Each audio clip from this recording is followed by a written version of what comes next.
Kisahnya tadi daerah Banyuwangi. Banyuwangi Jawa mana itu? Jawa Timur. Kalau ibu saya Jawa Tengah, Cilacap. Iya, orang ngapak rak kepenak. Apa iya? Ini orang bu, preman. Dari atas kepala sampai bawah kakinya nggak ada tersisa sedikit pun, kecuali semuanya penuh sama tato. Bahkan matanya yang putihnya ini udah nggak ada.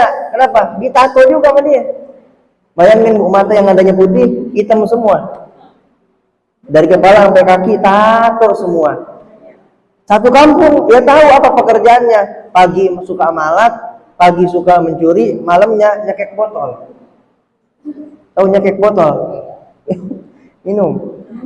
Nyekek botolin cekek-cekek begitu. Paginya begitu, malamnya begitu. Akhirnya suatu hari ketika dipalak, warganya berani, kita masa dipalakin mulu, ayo kita lawan. Dilawan bu hari itu. Dikeroyok sama satu kampung, akhirnya dia sekarat.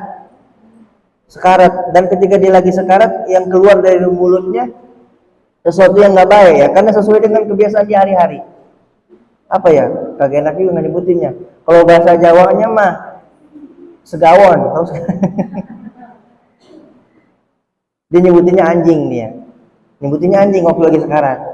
Udah sebutin, Pak istighfar Pak. Tetap dia yang disebutin itu.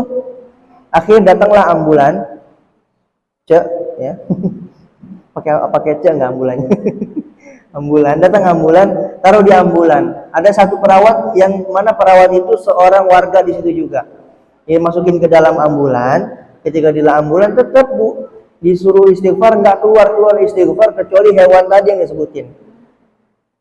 Singkat cerita dikabarkan ketika sebelum sampai rumah sakit nih orang meninggal. Dan anehnya ketika meninggal kan dimandiin tuh taziah, yang mandiin banyak, yang taziahin banyak. Tahlil hari 1 sampai ke 7 rame, sampai rumahnya kagak muat. Bayangin. Kan heran, kepo.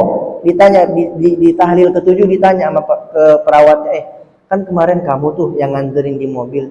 Gimana ceritanya kok bisa meninggal banyak yang nganterin, tahlil banyak nih sampai suber-kuber kagak muat di rumah. Apa kata perawat tadi? Iya Pak, waktu di ambulan emang susah deh istighfar. Saya suruh istighfar nggak keluar. Tapi anehnya ketika di akhir detik-detik terakhirnya dia mengucapkan istighfar sendiri dan mengucapkan 2 kalimat syahadat, kemudian dia meninggal. Itu bu, makanya jangan suka kita nih jadi panitia sorga. Ya, kenapa? Apa yang kita lihat belum tentu sesuai dengan kenyataannya. Iya, bisa jadi amalan sehari-harinya dia buruk. Ya, bisa jadi paginya dia maksiat, tapi malamnya nggak ada yang tahu. Mungkin di saat kita tidur dia sibuk dengan Allah dengan air matanya. Dan tanpa sepengetahuan kita ternyata sudah turun ampunan kepada dia, tapi kita tetap sibuk mengurusi keburukan dia.